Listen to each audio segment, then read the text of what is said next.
अस्सलाम वालेकुम। सारे जहां से अच्छा हिंदुस्तान हमारा। आपने सबसे शानदार बात कह दी, आई लव इंडिया। 2002 के दंगे में उस टाइम पे मेरी डिलीवरी हुई थी। उस टाइम पे मैंने वो माहौल देख लिया था ना, उस टाइम पे मेरे को बहुत डर लगता था। आप कांग्रेस को जो वोट देती है वो क्या सोच कर देती है? ऐसा कि जो राहुल गांधी आ जावे तो देश को थोड़ा अच्छा हो जाए ऐसा। अस्सलाम वालेकुम। देखिए मैं आई हूँ, बताइए किसके घर में। ये हैं अमन शेख, जो कि पेशे से एक वकील हैं। बहुत बहुत स्वागत है आपका एबीपी न्यूज पे, और मेरा स्वागत है आपका बहुत स्वागत है हमारे घर में। ये हमारे लिए एक सरप्राइज लेकर बैठी हुई है, हमारे लिए यानी एबीपी न्यूज के दर्शकों के लिए। और वो सरप्राइज क्या है, मैं चाहूंगी मेरे कैमरा पर्सन मुकेश आपको जरा पैन करके दिखाएं। ये वो तमाम गुजरात की मुस्लिम महिलाएं हैं जो आज दिल खोलकर अपनी बात कहने वाली है। अस्सलाम वालेकुम। ये देखिए वालेकुम अस्सलाम की आवाज़ जो है आ चुकी है। और जैसा मैंने बताया, अमन जो हैं वो पेशे से वकील हैं। और अमन मुझे बता रही है कि यहाँ पर सिर्फ एक इकलौती ये नहीं है जो काम कर रही हैं। अमन के साथ एक प्रिंसिपल साहिबा भी हैं, एक प्रोफेशनल भी हैं, एक रियल एस्टेट ब्रोकर भी हैं, एक ऑटोमोबाइल कंपनी में काम करती हैं, और एक एंटरप्रेन्योर है। बहुत शानदार शानदार कपड़े और कुछ हाउसवाइफ्स और सोशल वर्कर्स यहाँ पर मौजूद हैं। तो शुरुआत अमन आप ही से करते हैं। आप अपनी चाय ले लीजिए और मैं फिर आपके पास सवालों की बौछार लेकर पहुँच रही हूँ। आप लोग सब नर्वस हैं कि तैयार हैं? नर्वस कोई नहीं है, सबके सब एक्साइटेड है आपसे बात करने के लिए। अच्छा, कौन कौन एक्साइटेड नहीं है? सब एक्साइटेड है माशाल्लाह। तो मुझे ये बताइए, देखिए अच्छा, मैं गुजरात में आप बहुत सारी चीजें देखते सुनते हैं। ज्यादातर जब बात होती है मुसलमानों की गुजरात से रिलेटेड, तो वो 2002 के दंगों को लेकर होती है। ज्यादातर जो प्रोजेक्शन किया जाता है वो इस बात को लेकर किया जाता है कि भाई मुसलमान जो है वहां पर न जाने कैसे रहता होगा, वहां तो 2002 के दंगे हुए हैं। तो आज मैं इन औरतों से, इन महिलाओं से जानना चाहती हूँ कि गुजरात, मुसलमान, मोदी, विकास, डर, इन पांचों का आपस में रिश्ता है कि नहीं है। मैं शुरुआत अमन आपसे करूं। गुजरात में रहना कैसा है और कितने साल से रह रही हैं आप? बाय बर्थ ओह, आप पैदा ही यहाँ पर? Native of Gujarat. 35 ईयर्स से मैं गुजरात में ही हूँ। मतलब 2002 के दंगों के समय आप यहाँ रही हूँ? जी बिल्कुल बिल्कुल। उससे पहले, उस वक्त और उसके बाद में क्या तब्दीलियां आपको नजर आ रही हैं? क्या यहाँ का मुसलमान डर डर कर रहता है? Well, very frankly to speak, हम लोग मुस्लिम्स है, मुस्लिम एरिया में रहते हैं, लेकिन हमारा आना जाना, प्रोफेशन, कलीग सब नॉन मुस्लिम्स के साथ ही है। और आज दिन तक हमें कहीं ऐसा महसूस नहीं हुआ है कि हमारे साथ कोई ऊंच नीच या जाति पाति का कोई भेदभाव हुआ हो। सिर्फ इंडिया में तो नहीं, लेकिन आउट ऑफ इंडिया भी ऐसी बातें हो रही है, ऐसी रूमर्स है कि हिंदू मुसलमान बहुत डरा हुआ है, सहमा हुआ है, लेकिन हमें कहीं फील नहीं हुआ। आपको कभी फील नहीं हुआ है? आपने माशाल्लाह बुर्का भी पहना हुआ है, हिजाब भी पहना हुआ है। इस पर हम लोग कभी और डिबेट कर सकते हैं, लेकिन अभी आप बहुत खूबसूरत लग रही है। और मैं ये बता देना चाहती हूँ कि ये प्रिंसिपल हैं, तो थोड़ा खौफ में रहिएगा इनसे। ये डांट लगा सकती हैं, मेरे अलावा आप किसी को भी डांट सकती हैं। आपका नाम क्या है? माय नेम इज़ नीलम कुरैशी।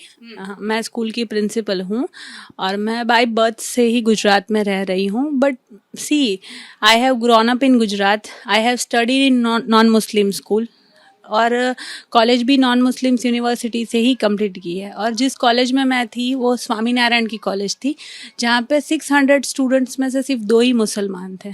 तो उसका मतलब, और आप हमेशा से बुर्का पहनती हैं, हिजाब पे? कॉलेज से पहनती हूँ। तो किसी ने ये नहीं कहा कि हटाओ इसको? नहीं, ऐसा कुछ भी नहीं। किसी ने ये आपको ऐसी नजर से नहीं देखा कि तुम ये किस तरीके के कपड़े पहन कर? Even I was study in Swami Narayan college, तो वहाँ पे आपको पता है कितना स्ट्रिक्ट होता है। बट देन ऑल्सो एजुकेशन के मामले, एजुकेशन की फील्ड में उन्होंने कभी ऐसा जाति विवाद नहीं किया है। And as a Muslim I don't think so कि मैं यहाँ पे अनसेफ हूँ गुजरात में।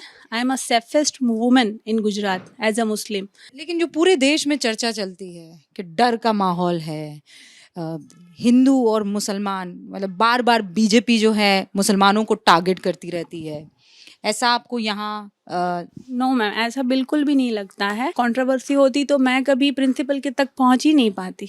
सलीना कैसी हैं आप? बहुत अच्छी। ये आपके गाल पे रूज तो बड़ा प्यारा सा लग रहा है। खुश हैं आप? बहुत खुश हूँ। कहाँ से आप? बनारस। बनारस? बनारस क्यों, लेकिन रहती हूँ गुजरात में 17 साल से। अच्छा, आप यहाँ बनारस से आई और मोदी जी को यहाँ से बनारस भेज दिया। हाँ, हाँ? हाँ, कैसा है यहाँ पर? बहुत अच्छा है। बनारस अच्छा कि गुजरात? हमें तो गुजरात अच्छा लगता है। बनारस अच्छा है गुजरात? अगर मोदी जी से पूछे तो वो भी धर्म संकट में पड़ जाएंगे। जो पूरे देश में चलता रहता है कि देश में दो टुकड़े हो गए हैं, हिंदू एक तरफ है, मुसलमान एक तरफ है, बीजेपी जो है खौफ का माहौल बना रही है, नफरत जो है वो पनप रही है।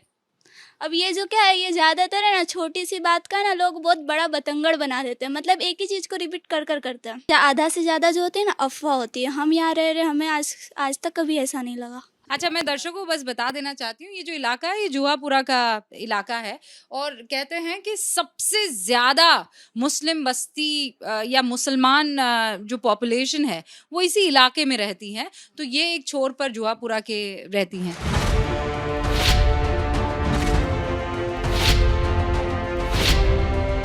किस तरीके की जिंदगी है, किस तरीके का उठना बैठना है, किस तरीके से यहाँ गुजरात का मुसलमान जो है जिंदगी जीता है? अच्छा है। हाँ। अपने यहाँ तो इतनी कोई प्रॉब्लम है नहीं। बाकी बाहर से कभी न्यूज में देखते हैं तो थोड़ा डर भी लगता है। हाँ, डर लगता है। किस बात को लेकर डर लगता है? ये दंगे फसाद का थोड़ा बहुत कभी होता है, कभी तो वैसे तो हम ज्यादा मैं न्यूज भी नहीं देखती हूँ। मेरे को डर लगता है बस। अच्छा, टीवी खोलती हैं तो बोलते हैं कभी कभी जो है किसी बात को लेकर खौफ आ जाता है, पर खौफ किस बात को लेकर आता है? बस ये 2002 के दंगे में उस टाइम पे मेरी डिलीवरी हुई थी। उस टाइम पे मैंने वो माहौल देख लिया था ना, उस टाइम पे मेरे को बहुत डर लगता था। मेरा लड़का हुआ था वीएस में, वहाँ पे सब बम फूट रहे थे, वो सब देखा था। उस टाइम पे मेरे को बहुत घबराहट हो गई थी। तो अब जो देखती हूँ ना, तब दिल में थोड़ा डर रहता है कि अब ऐसा कुछ होएगा तो क्या होएगा। आप जब वोट डालने जाती है तो आपके दिमाग में क्या होता है? तब मैं ज्यादा सा कांग्रेस को देती मत। और यहाँ तो मेरा कुछ है नहीं, मीठापुर में है सब। तो आप कांग्रेस को जो वोट देती हैं वो क्या सोच कर देती हैं? ऐसा कि जो राहुल गांधी आ जावे तो देश को थोड़ा अच्छा हो जाए, ऐसा।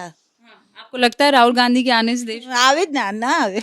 यहाँ पे मतलब कि अहमदाबाद में आए मेरे 9 साल जैसे हो गए। यहाँ पे मैं बिंदास रहती हूँ। मेरे हस्बैंड के साथ ही मैं जॉब करती हूँ ऑलरेडी। दिन को 11 बजे से निकलती हूँ तो 8 बजे घर जाती हूँ। बिंदास रहती हूँ अक्खा दिन। मतलब कि कोई प्रॉब्लम है नहीं मेरे को भी। ये किस बात का हुआ है कि मियाँ भाई जो है, मुसलमान जो है, वो 2002 के दंगों के बाद वो चुप हो गया है, वो डर के बैठ गया है कि कुछ बोलना ही नहीं? नहीं, डर के बैठा नहीं है। कहाँ चुप हो गया है? कौन सी जगह से लग रहा है कि चुप है? मैं फीमेल हूँ, मैं भी मतलब सिंगल मदर हूँ। 21 ईयर्स का मेरा बेटा है, ठीक है? तो मैं तो बिल्कुल चुप नहीं हूँ। अरे 21 ईयर्स का बेटा है इनका, 21 साल का। हाँ? नहीं, ये एक्शन जो है वापस देखना चाहिए। और आप सिंगल? मैं आई एम अ डाइवोर्सी। अच्छा, यूर अ डिवोर्सी। हाँ, वो ट्रिपल तलाक वाला तो केस था ही? हाँ, वही है। हाँ, ट्रिपल तलाक वाला केस जो मोदी जी ने करवाया है वो मेरे लिए बहुत ही अच्छा और वैसे रहा है, क्योंकि मैं उसमें सफल रही हूँ। और इसके लिए I prefer my first crush for Modi ji. हाँ हाँ, अगर मोदी जी मेरे को प्रपोज करेंगे मैं शादी के लिए तैयार हूँ। बाप रे, एक प्रपोजल आ गया है यहाँ पर। और आप ये कह रहे हैं कि उन्होंने महिलाओं के लिए इतना कुछ किया है कि आपको उनसे मोहब्बत हो गई? हाँ, सही में मोहब्बत हो गई है। किसी का डर नहीं है। कोई किसी से नहीं डरता यहाँ पे। आज हम लोग, कल जेंट्स लोग बोलते थे कि तुम क्या कर लोगे, हम है, लेकिन अब हम लेडीज बोलते हैं कि तुम क्या कर लोगे, तुम अब आओ, हम देख लेंगे। 2002 के बाद जो बच्चा जन्मा होगा उसको पता नहीं होगा कि कर्फ्यू क्या है और दंगा क्या है। उसके पहले के इंसान को पता होगा कि क्या है दंगा और क्या है कर्फ्यू। अच्छा, आपको पता है कर्फ्यू क्या है? कर्फ्यू का मतलब समझती हैं आप? हाँ, बस मुझे तो इतना पता है कि कर्फ्यू में सब घर में रहते हैं, कोई घर से बाहर नहीं। देखा है आपने कर्फ्यू का? नहीं, मैंने देखा तो नहीं है। दंगा देखा है?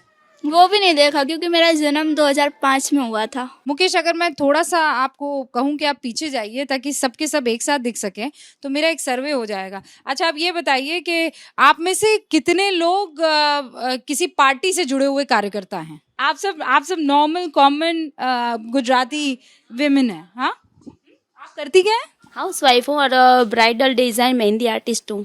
मेहंदी, ये अगर यहाँ की तमाम महिलाओं को आप एक जगह पर छोड़ दें तो आपको किसी चीज की जरूरत नहीं पड़ेगी। हाँ, सब पूरा इवेंट जो है वो एक जगह पर हो जाएगा। देखिए, कपड़े बन जाएंगे, मेहंदी लग जाएंगी, आप बड़े हाउस वाइफ। आप बढ़िया सी बिरयानी बना दें और ये जो है गाड़ी का इंतजाम कर लेंगे आप? जी बिल्कुल। और ये जो है एक बढ़िया से हॉल का किसी शानदार जगह का इंतजाम कर देंगी जी। वहाँ पे ब्यूटिशियन बैठी हुई हैं, सोशल पब्लिक गैदरिंग वो कर लेंगी, वहाँ पे प्रिंसिपल साहिबा बैठी हुई है, डिसिप्लिन में सबको बिठा देंगी। और अगर खुदा ना खास्ता कुछ गड़बड़ हो गई तो वकील साहब बैठे ही हुए हैं यहाँ पर। लेकिन मैं आप लोगों से इजाजत लूं उससे पहले 10-10 सेकंड में कोई एक बहुत महत्वपूर्ण बात आपको कहनी है। उसमें कोई गजल भी कह सकता है, गाना भी गा सकता है। सारे जहाँ से अच्छा हिंदुस्तान हमारा। आहा, अरे ये तो आपको फक्र से और जोर से बोलना चाहिए। सारे जहाँ से अच्छा हिंदुस्तान हमारा। अरे बहुत खूब। बस हम यही चाहते हैं कि हिंदू मुस्लिम एक होके रहे और मिलजुल के रहे। I love India. अरे एंड आई लव यू। सारे जहाँ से अच्छा हिंदुस्तान हमारा। जवा होगे खिदमत करे हम जहाँ की, बड़ी शान और हमसे हिंदुस्तान की। वाह वाह वाह। मोहब्बत हो गई है मोदी तेरे नाम से, दीवाने हो गए हम मोदी तेरे काम से। वोट क्या चीज़ है, जान भी देंगे हम शान से। जलने वाले जलते रहे, ये जलजला हम नहीं रुकने देंगे। तुम देश को झुकने न देना मोदी, हम तुम्हें नहीं झुकने देंगे। अरे वाह, इतनी मोहब्बत। क्योंकि इससे पहले जो हम डर के रहते थे, हम बाहर नहीं निकल सकते थे घर से। कोई ऐसे लोग थे आसपास कि मतलब अकेली औरत है, डिवोर्स है, अकेली रहती है, तो चलने का भी डर लगता था। और आप क्या कहना चाहेंगे? मैं तो आपके थ्रू प्रपोजल भेजना चाहूँगी। प्लीज़ मेरा प्रपोजल इतना भेज देना। होंगे लाखों उसके चाहने वाले, उसमें से हम भी है ज़रा ज़रा। दिल खोल कर इन्होंने अपनी बात रखी है और मुझे भी आनंद आ गया, क्योंकि ये गुजरात की वो ताकतवर महिलाएं हैं जो गुजरात के साथ साथ हिंदुस्तान को भी आगे बढ़ाने का मादा रखती है, यकीन मानिए। बहुत बहुत शुक्रिया हमसे बातचीत करने के लिए। कैमरा पर्सन मुकेश के साथ रूबिका लियाकत, गुजरात।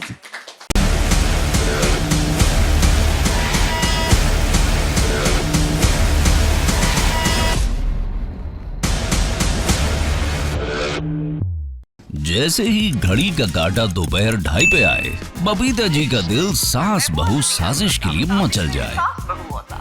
और ये है इनकी बहू, पूरे दिन ऑफिस की टेंशन हो जाए गॉन जब ये करें अपना फेवरेट शो फ्री टाइम पे ऑन।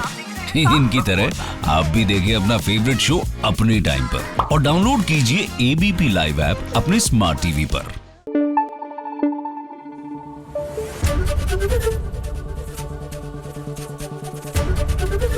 ABP न्यूज आपको रखे आगे।